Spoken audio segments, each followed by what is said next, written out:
तो आज हम लोग एक नया चैप्टर स्टार्ट करने जा रहे हैं कॉम्प्लेक्स नंबर। कॉम्प्लेक्स नंबर एक बहुत ही इम्पोर्टेंट, बहुत ही यूजफुल चैप्टर है और बहुत ही इंटरेस्टिंग भी है। इंटरेस्टिंग इस वजह से है क्योंकि बहुत ही सिंपल चैप्टर है। सिंपल होने की वजह से यह इंटरेस्टिंग भी है। तो इसी को स्टार्ट करते हैं, देखते हैं क्या होता है कॉम्प्लेक्स नंबर। ये चैप्टर 5 है NCERT का, chapter 5 class 11th,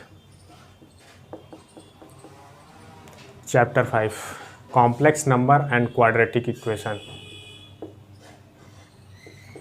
complex number and quadratic equation. पहले हम कॉम्प्लेक्स नंबर के बारे में समझते हैं, पढ़ते हैं, उसके बाद आते हैं क्वाड्रेटिक इक्वेशन पर। तो कॉम्प्लेक्स नंबर को पढ़ने समझने के पहले हमें थोड़ा सा इमेजिनरी नंबर्स के बारे में जानना होगा, समझना होगा कि क्या होते हैं इमेजिनरी नंबर्स, किस टाइप के नंबर्स को हम इमेजिनरी नंबर बोलते हैं। तो इमेजिनरी नंबर्स को समझते हैं। इमेजिनरी नंबर, अभी तक हम जो नंबर पढ़ते आ रहे हैं वो सिर्फ रियल नंबर के बारे में पढ़ते आ रहे थे। अब हमें इमेजिनरी नंबर को जानना है। तो नाम से ही क्लियर है, इमेजिनरी, ऐसी चीज़ें जो रियल ना हो वही तो इमेजिनरी होती हैं। उसी तरह से ऐसे नंबर्स जो रियल नंबर ना हो उन्हें ही हम इमेजिनरी नंबर बोलते हैं। किस टाइप के नंबर जो हैं वो रियल नंबर नहीं हैं, कौन से ऐसे नंबर हैं जो रियल नंबर नहीं हैं। अगर हम एक छोटा सा क्वाड्रेटिक इक्वेशन लिखें, x² + 1 = 0 और इसमें x की वैल्यू फाइंड करें तो हमें ये मिलेगा x² = -1 और x = √-1। x = √-1। √-1 ये कोई रियल वैल्यू नहीं है, ये एक इमेजिनरी वैल्यू है। और इसे ही, इस टाइप के नंबर को जो रूट के अंदर निगेटिव लिखे हों, जो रूट के अंदर निगेटिव वैल्यू आ रही हो, उसे ही हम इमेजिनरी नंबर बोलते हैं। तो इसको डिनोट किया जाता है, इमेजिनरी नंबर को डिनोट करते हैं हम आई से। आई जो है एक ग्रीक लेटर है, इसका मतलब होता है आयोटा। यूक्लिड ने इसको सबसे पहले नाम दिया आयोटा। इसको IOTA, आयोटा। हम कैपिटल लेटर से नहीं लिखते हैं, स्मॉल लेटर से लिखते हैं और ये बताता है इमेजिनरी नंबर को। तो इमेजिनरी नंबर वे नंबर हैं जो रूट के अंदर निगेटिव लिखे हुए हैं। रूट के अंदर अगर कोई भी नंबर निगेटिव लिखा हुआ है, माइनस में लिखा हुआ है, तो वो इमेजिनरी नंबर को बताएगा। जैसे अगर रूट के अंदर -4 लिखा हुआ है, ये इमेजिनरी नंबर है। रूट के अंदर -x² लिखा हुआ है, ये भी एक इमेजिनरी नंबर है। रूट के अंदर कोई भी नंबर निगेटिव में लिखा हुआ है तो वो क्या है, वो इमेजिनरी नंबर। ये सारे नंबर इमेजिनरी नंबर कहे जाएंगे। तो ये हम याद रखेंगे कि आयोटा इज इक्वल टू √-1 होता है। इस वैल्यू को हम याद रखेंगे। एक छोटा सा रिजल्ट है लेकिन बहुत यूजफुल रिजल्ट है, हर जगह हम इसका इस्तेमाल करेंगे कि आयोटा जो होता है, आयोटा की वैल्यू जो होती है √-1 होता है। अब अगर हम दोनों साइड का स्क्वायर करें, आयोटा स्क्वायर की वैल्यू लिखें हम, तो हमें क्या मिलेगा, दोनों साइड का स्क्वायर कर रहे हैं तो I² इज इक्वल टू -√1 का स्क्वायर, ये होगा I²। अब तो I² is equal to -1, I² is equal to -1, तो I² की वैल्यू हमको मिली -1। उसी तरह से अगर हम I³ की वैल्यू लिखना चाहें, I⁻³ तो हम लिख सकते हैं I² × I, और I² की वैल्यू क्या होगा, यहाँ में मिली हुई I² की वैल्यू -1, तो -1 × I, ये हो गई। -1 × I मीन्स -I, तो I³ की वैल्यू हमको मिल गई -I, ठीक है। I³ की वैल्यू -I। I⁴ की वैल्यू अगर हम लिखना चाहें, I⁴ की वैल्यू को लिख सकते हैं I⁻² ×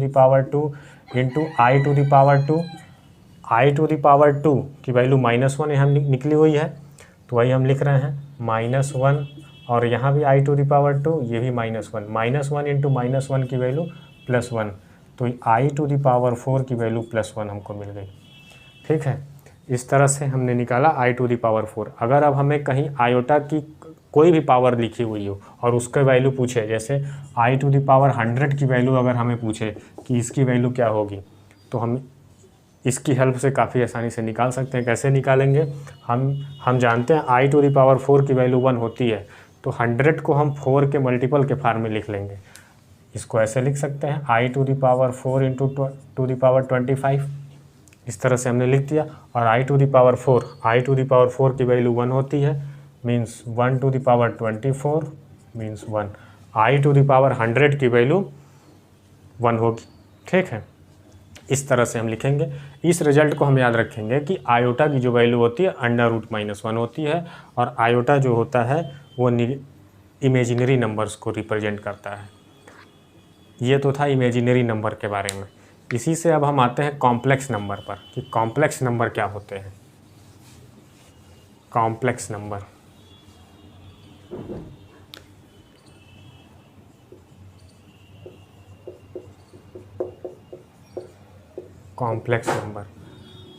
कॉम्प्लेक्स नंबर को हम जेड से रिप्रेजेंट करते हैं। मैथ में अगर कहीं जेड लिखा हुआ है तो वो कॉम्प्लेक्स नंबर को रिप्रेजेंट करेगा, जेड, कैपिटल जेड। और इसकी वैल्यू होती है, जेड की वैल्यू होती है x + iy। कोई भी नंबर जो x + iy के फॉर्म में लिखा हो, इस टाइप से लिखा हो, उसे हम कॉम्प्लेक्स नंबर बोलेंगे, ठीक है। कोई भी नंबर जो x + iy के फॉर्म में लिखा हो वो कॉम्प्लेक्स नंबर होगा। इसमें x जो होगा, ये वाला पार्ट, इस कॉम्प्लेक्स नंबर में 2 पार्ट है, एक पार्ट ये है x वाला और एक पार्ट ये है, 2 पार्ट हैं।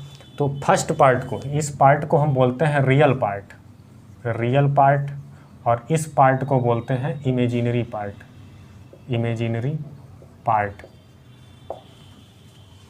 ये रियल पार्ट है और इमेजिनरी पार्ट है। तो कॉम्प्लेक्स नंबर में 2 पार्ट होते हैं, एक रियल और एक इमेजिनरी।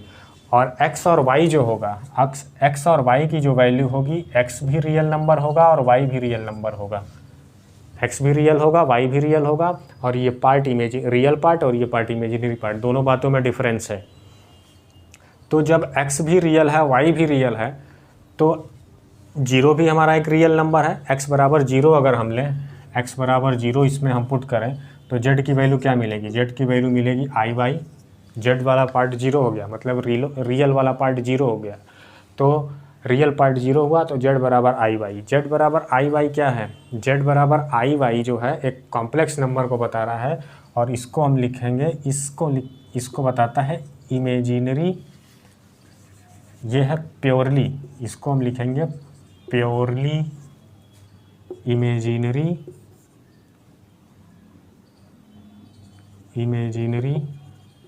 नंबर। ये क्या है? प्योरली इमेजिनरी नंबर है। क्यों प्योरली इमेजिनरी नंबर है? क्योंकि इसमें रियल पार्ट नहीं है, रियल पार्ट 0 हो गया, जो x था वो 0 हो गया, इस वजह से प्योरली रियल नंबर है, प्योरली इमेजिनरी नंबर है। आई लगा है, इस वजह से इमेजिनरी है। अब हम दूसरा केस लेते हैं कि जब y की वैल्यू 0 हो जाए, जब y की वैल्यू 0 हो जाए, इसमें जब y की वैल्यू 0 होगी तो ये पार्ट ख़त्म हो जाएगा, इमेजिनरी पार्ट ख़त्म हो जाएगा। तो हमें क्या मिलेगा? तब हमें मिलेगा z = x। z = x क्या है? यह एक रियल नंबर है, इसको हम बोलते हैं purely real number. Purely real number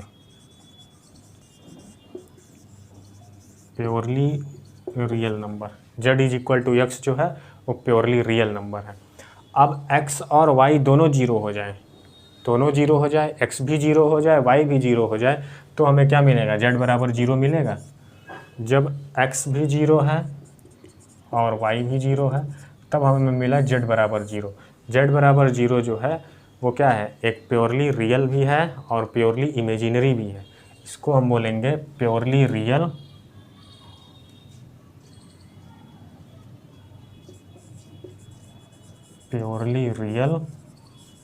और प्योरली इमेजिनरी। तो 0 जो है वो दोनों नंबर है, ठीक है, ये था। तो हमने देखा कि कॉम्प्लेक्स नंबर में हर तरह के नंबर आ जा रहे हैं, इमेजिनरी नंबर भी आ रहा है, रियल नंबर भी आ रहा है और 0 भी आ रहा है। इसका मतलब ये है कि कॉम्प्लेक्स नंबर में जो भी नंबर होता है वो सारे नंबर कॉम्प्लेक्स नंबर के अंदर आते हैं। अगर हम सिंपल शब्दों में कहें, सिंपल लैंग्वेज में अगर हम कहें, तो कॉम्प्लेक्स नंबर एक बड़ा फील्ड है, एक बड़ा क्षेत्र है, उसके अंदर ही रियल नंबर भी आएगा और इमेजिनरी नंबर भी आएगा। इस तरह से अगर ये कॉम्प्लेक्स नंबर है, ये कॉम्प्लेक्स नंबर है तो रियल नंबर भी इसके अंदर आएगा और इमेजिनरी नंबर भी आएगा इसके अंदर, और ये कॉम्प्लेक्स नंबर को बता रहा है। अगर मैथ्स के लैंग्वेज में कहें तो जो रियल नंबर होता है वो कॉम्प्लेक्स नंबर का एक सबसेट होता है, इस तरह से है। ठीक है, ये तो था कॉम्प्लेक्स नंबर की कहानी। ठीक है, कॉम्प्लेक्स नंबर ये होता है जो इस टाइप से लिखा गया x + i/y के फॉर्म का हो। अब हम आते हैं algebra of complex number.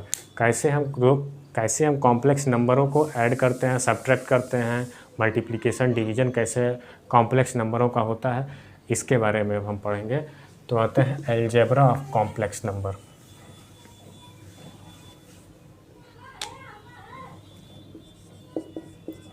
Algebra of complex number. Algebra of complex number में हम पहले दो नंबरों का एडिशन सीखेंगे, कैसे हम कॉम्प्लेक्स नंबरों को ऐड करते हैं, कैसे जोड़ते हैं। जैसे हम रियल नंबरों को जोड़ते हैं उसी तरह से हम कॉम्प्लेक्स नंबरों को जोड़ते हैं। थोड़ा सा इसमें डिफरेंस होता है। क्या होता है? एडिशन। पहला हम ले रहे हैं एडिशन। दो रियल नंबर हमारे पास, दो कॉम्प्लेक्स नंबर हैं हमारे पास, इस तरह से Z1 और Z2। Z1 की वैल्यू है x1 + i/1 और Z2 की वैल्यू है x2 + i/2। ये दो कॉम्प्लेक्स नंबर हैं और इनको हमें जोड़ना है। किस हिसाब से हम जोड़ेंगे इनको हम जोड़ेंगे तो Z1 + Z2। Z1 + Z2 की जो वैल्यू होगी x1 + i/1 एक ब्रैकेट में प्लस x2 + i/2। ठीक है, तो इन्हें हमें ऐड करना है। इसको ऐड करने में, कॉम्प्लेक्स नंबर को ऐड करने में हमें रियल पार्ट जो होगा वो रियल पार्ट से ऐड होगा, इमेजिनरी पार्ट जो होगा वो इमेजिनरी पार्ट से ऐड होगा। इसमें रियल पार्ट ये है, इसमें रियल पार्ट ये है, तो रियल वाला रियल से ऐड होगा, तो इसकी वैल्यू होगी x1 + x2, और जो इमेजिनरी पार्ट है वो इमेजिनरी पार्ट से ही ऐड होगा। इमेजिनरी पार्ट i/y है और i/2 है, तो इसको हम लिखेंगे i/1 + y2। ये होगा Z1 + Z2 की वैल्यू। ठीक है, इस हिसाब से हम ऐड करते हैं दो कॉम्प्लेक्स नंबरों को। उसी तरह से अगर तीन कॉम्प्लेक्स नंबर हो तो उनको भी हम ऐसे ही करेंगे। पहले रियल वाले को रियल से ऐड करेंगे, इमेजिनरी वाले को इमेजिनरी से ऐड करेंगे। ठीक है, ये होता है कॉम्प्लेक्स नंबरों का एडिशन। अब इसकी कुछ प्रॉपर्टी है कि कॉम्प्लेक्स नंबर कौन कौन सी प्रॉपर्टी को फॉलो करता है, उस प्रॉपर्टी को अब हम देखते हैं।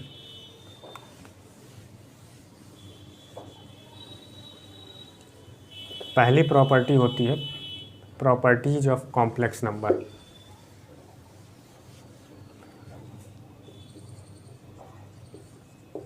Properties of complex number. पहली प्रॉपर्टी ये होता है कि ये क्लोजर लॉ को सेटिस्फाई करता है। क्लोजर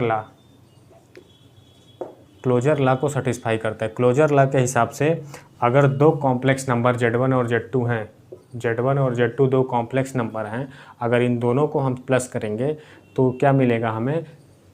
जो इन दोनों को प्लस करने के बाद आएगा Z1 + Z2, Z1 + Z2 भी हमारा एक कॉम्प्लेक्स नंबर होगा। यही क्लोजर लॉ होता है, तो इस क्लोजर लॉ को सेटिस्फाई करता है। ठीक है, कॉम्प्लेक्स नंबर क्लोजर लॉ को सेटिस्फाई करेगा इन एडिशन। दूसरा होता है कम्यूटेटिव लॉ।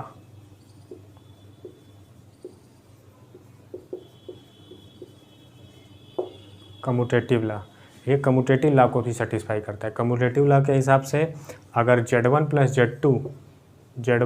Z2 की जो वैल्यू होती है वही वैल्यू जो होती है Z2 + Z1 की होती है। ठीक है, ये है कम्यूटेटिव लॉ। तीसरा होता है एसोसिएटिव लॉ। एसोसिएटिव लॉ को भी ये फॉलो करता है। एसोसिएटिव लॉ में अगर हम तीन कॉम्प्लेक्स नंबर ले रहे हैं, Z1, Z2 और Z3, तीन कॉम्प्लेक्स नंबर ले रहे हैं और Z1 + Z2 को पहले ऐड करें, फिर उसके बाद Z3 को प्लस करें, तो इसकी वैल्यू जो होती है Z1 + Z2 + Z3 के बराबर होती है। ये एसोसिएटिव लॉ है। तो कॉम्प्लेक्स नंबर एसोसिएटिव लॉ को भी सेटिस्फाई करता है, एसोसिएटिव लॉ को भी फॉलो करता है। फिर आता है existence of additive identity, existence of additive identity, existence of additive identity, इसके पास एडिटिव आइडेंटिटी भी होता है।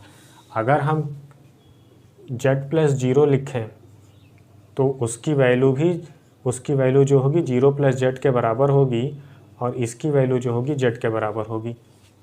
इसके पास क्या होता है, एडिटिव आइडेंटिटी भी होता है। ठीक है, ये थी चौथी प्रॉपर्टी इसकी। अब हम आते हैं existence of additive inverse. Additive inverse भी इसके पास होता है कॉम्प्लेक्स नंबर के पास। Additive existence of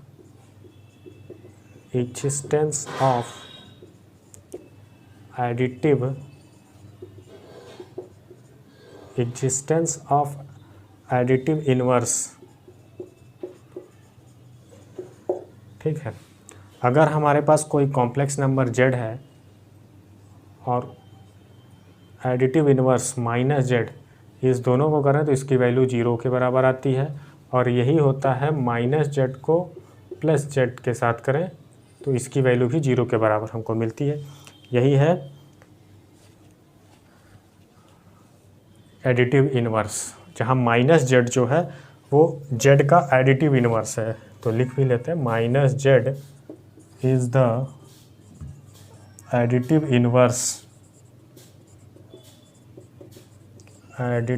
inverse of z। ठीक है, ये तो था दो कॉम्प्लेक्स नंबरों को ऐड करने का प्रोसेस। सेम उसी तरह से सब्ट्रैक्शन भी होता है। एडिशन और सब्ट्रैक्शन दोनों सेम प्रोसेस से होते हैं। कैसे होता है, अब आते हैं सब्ट्रैक्शन पर। Subtraction,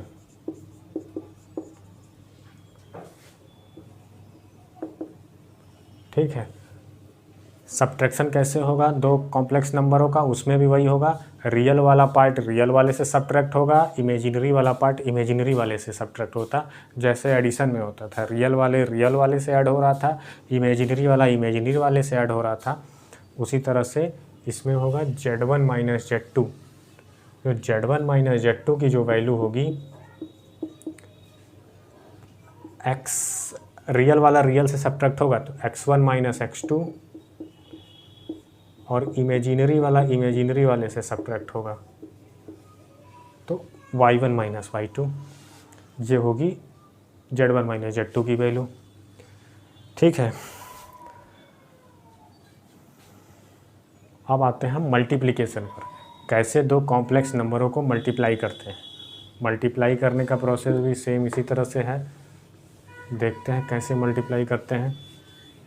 multiplication of two complex number, multiplication of complex number. अगर हमारे पास दो कॉम्प्लेक्स नंबर हैं z1 z2, z1 और इसकी वैल्यू है x1 प्लस i(y1) और z2 है, इसकी वैल्यू है x2 प्लस i2i। तो z1 इंटू z2 की वैल्यू जो होगी वो ये होगी x1 plus i(y1) into x2 plus i(y2). इसमें क्या करेंगे, हम पहले x1 को इन दोनों के साथ मल्टीप्लाई करेंगे, फिर i(y1) को इन दोनों के साथ मल्टीप्लाई करेंगे। तो करते हैं, x1 x2 होगा, मल्टीप्लाई करेंगे, फिर i(y2) x1 plus i(y1) x2 plus i² y1 y2। हमने क्या किया, इसको मल्टीप्लाई किया है x1 का इन दोनों में, फिर प्लस i(y1) का। तो ये हमको मिलेगा x1 प्लस x1 x2 और i² की वैल्यू क्या होगी, i² की वैल्यू -1 होती है, हमने इसको लिख दिया -1। ठीक है, plus i(y2) x1 plus i(y1) x2 ये आई स्क्वायर की वैल्यू माइनस होगी y1 y2। ठीक, इस वाले टर्म और इस वाले टर्म को हम एक साथ लिख रहे हैं, x1 x2 minus y1 y2 plus आई y2 x1 plus y1 x2। ये होगी z1 इंटू z2 की वैल्यू। ठीक है, ये दो कॉम्प्लेक्स नंबरों का मल्टीप्लिकेशन है। मल्टीप्लिकेशन की भी कुछ प्रॉपर्टी है, कॉम्प्लेक्स नंबर भी की भी जैसे एडिशन की प्रॉपर्टी थी, ये उसी तरह से मल्टीप्लिकेशन की भी है, तो उसको भी देखते हैं। Properties of complex number over multiplication, over multiplication.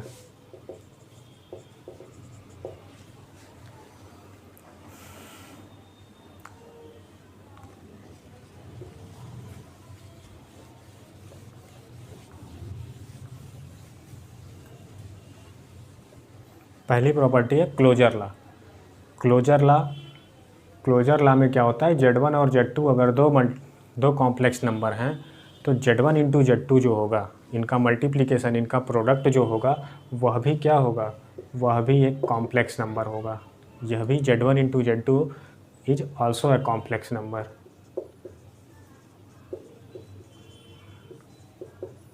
Complex number, यहाँ इस चीज़ को दिखाया गया है कि यह भी एक कॉम्प्लेक्स नंबर है, यह भी एक कॉम्प्लेक्स नंबर है, और इन दोनों को जब मल्टीप्लाई किया गया है तो भी हमें एक कॉम्प्लेक्स नंबर ही मिला है। तो ये रियल पार्ट हो गया और ये इमेजिनरी पार्ट हुआ। वही चीज़ ये बता रहा है कि क्लोजर लॉ को ये सेटिस्फाई करता है। फिर दूसरी प्रॉपर्टी क्या थी इसमें, दूसरी थी कम्यूटेटिव लॉ।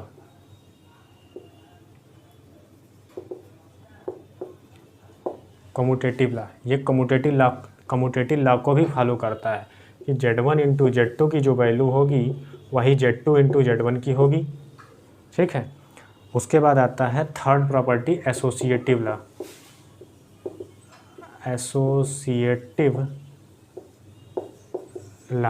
ये एसोसिएटिव लॉ को भी फॉलो करता है। जैसे Z1 into Z2 plus Z2 into Z3, हम पहले Z2 इंटू Z3 का मल्टीप्लाई कर रहे हैं, उसके बाद Z1 को मल्टीप्लाई कर रहे हैं, तो इसकी वैल्यू जो होती है Z1 इंटू Z2 इस तरह इसको फॉलो करती है, इसकी वैल्यू बराबर होती है। यह है एसोसिएटिव लॉ। उसके बाद है existence of multiplicative identity. Fourth, existence of multiplicative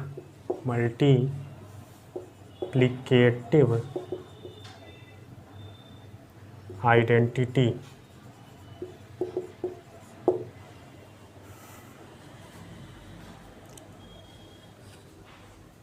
existence of multiplicative identity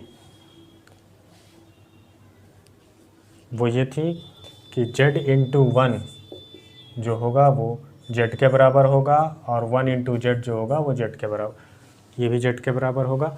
ये है existence of multiplicative identity.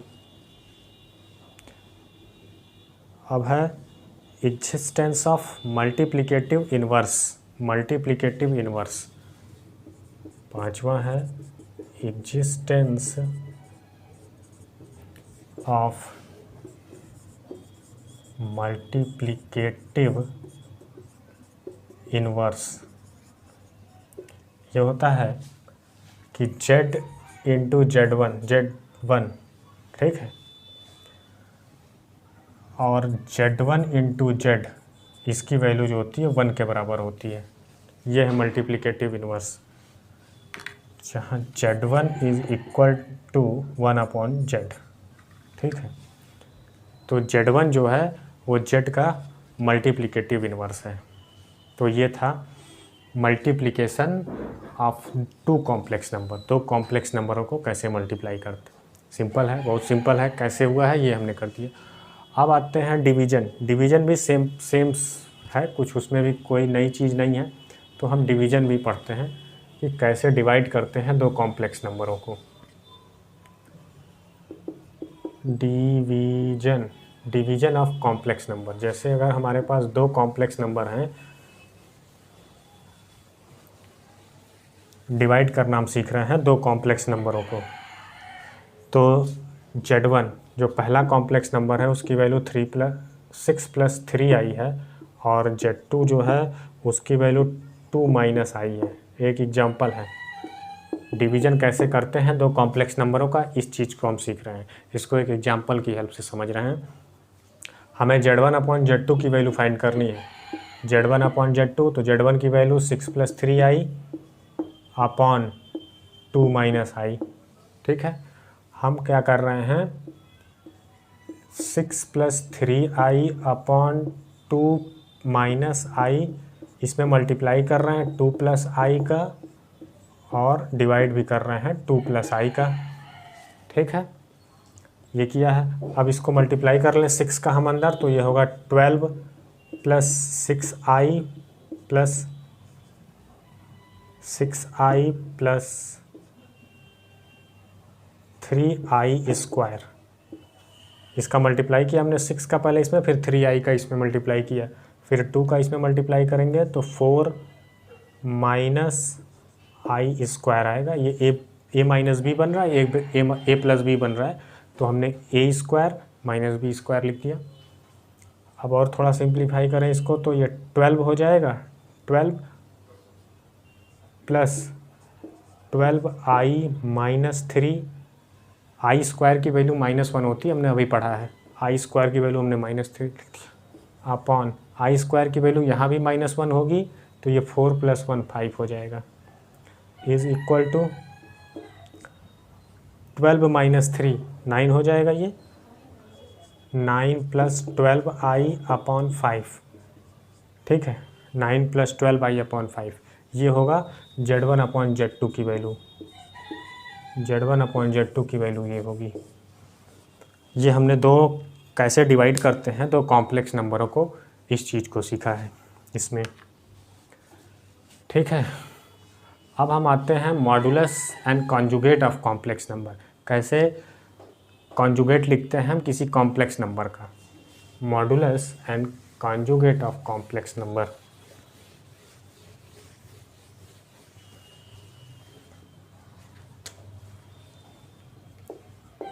Modulus and conjugate of two complex, modulus and conjugate of complex number, of complex number. ठीक है, conjugate देखते हैं कैसे conjugate निकालते हैं। अगर हमारे पास कोई कॉम्प्लेक्स नंबर z है, इसकी वैल्यू x + iy है, ये कॉम्प्लेक्स नंबर है z। इस कॉम्प्लेक्स नंबर का हमें कॉन्जुगेट लिखना है, तो कॉन्जुगेट को हम लिखते हैं z बार से या z बार, और इसकी वैल्यू होती है x - iy। जहाँ प्लस होता है वहाँ माइनस हो जाता है, माइनस वाले का प्लस वाला होगा। ये होता है कॉन्जुगेट, इस कॉम्प्लेक्स नंबर का ये कॉन्जुगेट है। मॉडुलस कैसे फाइंड करते हैं, मॉडुलस अगर हमें इसी कॉम्प्लेक्स नंबर का मॉडुलस बताना है, मॉडुलस को हम लिखते हैं मॉड ऑफ z। ठीक है, और इसको ऐसे भी लिखते हैं मॉड ऑफ z। इसकी वैल्यू होती है √a² + b²। अंडर रूट यहाँ x है तो x² लिखेंगे और x² + y²। ठीक है, ये है दो कॉम्प्लेक्स, ये है कॉम्प्लेक्स नंबर का मॉडुलस, और ये है इसका कॉन्जुगेट। प्लस वाले का माइनस, माइनस वाले का प्लस, सिंपली प्लस की जगह माइनस, माइनस के। ये था कॉम्प्लेक्स नंबर से रिलेटेड जो बेसिक कॉन्सेप्ट थे, हमने इस क्लास में बताया है। जैसे क्या होते हैं कॉम्प्लेक्स नंबर, क्या होते हैं इमेजिनरी नंबर्स, कैसे हम दो कॉम्प्लेक्स नंबरों को ऐड करते हैं, सब्ट्रैक्ट करते हैं, मल्टीप्लाई और डिवाइड करते हैं। उसके बाद फिर मॉडुलस और कॉन्जुगेट ऑफ कॉम्प्लेक्स नंबर कैसे फाइंड करते हैं, ये पढ़ा गया है। अगली क्लास में हम एक्सरसाइज 5.1 के क्वेश्चन को सॉल्व करेंगे, और उसके बाद उसके आगे की चीज़ों को पढ़ेंगे, कैसे पोलर फॉर्म में हम कॉम्प्लेक्स नंबर को रिप्रेजेंट करते हैं। इन सब सारी चीज़ों को हम अगली क्लास में पढ़ेंगे। तो आज की क्लास यहीं समाप्त करते हैं। Thank you.